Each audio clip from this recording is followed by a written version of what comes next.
In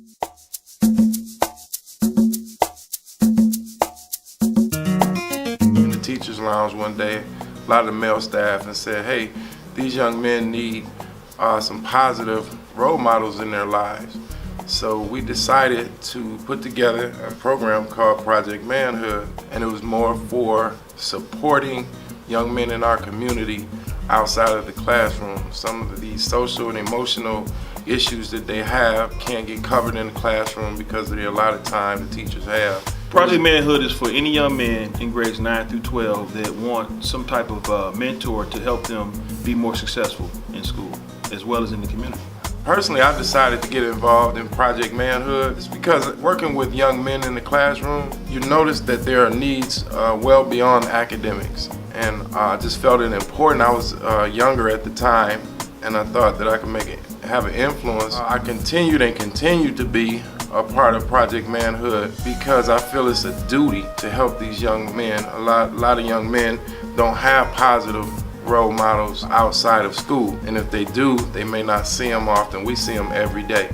So it's just an opportunity for me to give back and be of service. And for me, it always just a matter of just paying it forward, just the ability to help out in the community.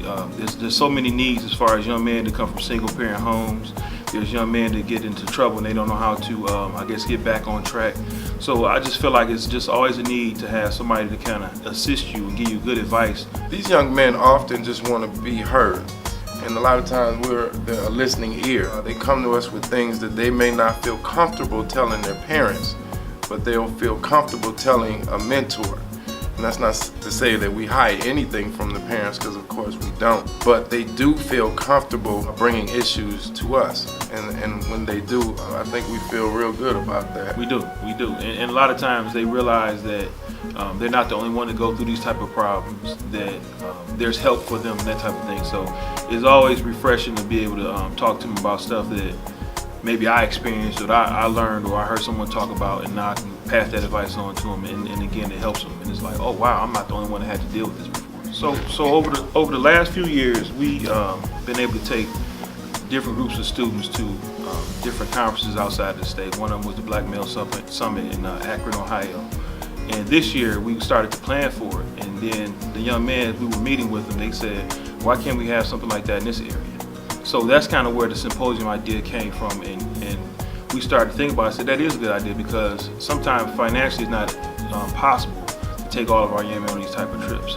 So by having it here locally, we could reach out to more kids, and even in our schools and even the surrounding communities. So all of the workshop or breakout sessions were topics that were chosen completely by the young people. Oftentimes adults tell the young people what they need, and at this symposium the young men told us what they wanted more information about, and then we in turn went out and found professionals in said area to present to our young men. The whole symposium is not something necessarily that we went to, we actually brought it to Southfield. The kids put this symposium together with the assistance of the adults and My Brother's Keeper. Project Manhood, the youth actually did a lot of the legwork for the event. And we had over 16 different schools attend, both middle and high school from Oakland and Wayne counties. Over 550 young men attended, and I think it was a success. From the reviews we got from both staff and the students that attended, they were thanking us for the information that was provided at the symposium. So it was an opportunity for them to lead, it was an opportunity for them to hear information, and it was really good for them as far as just being a part of something that was bigger than them.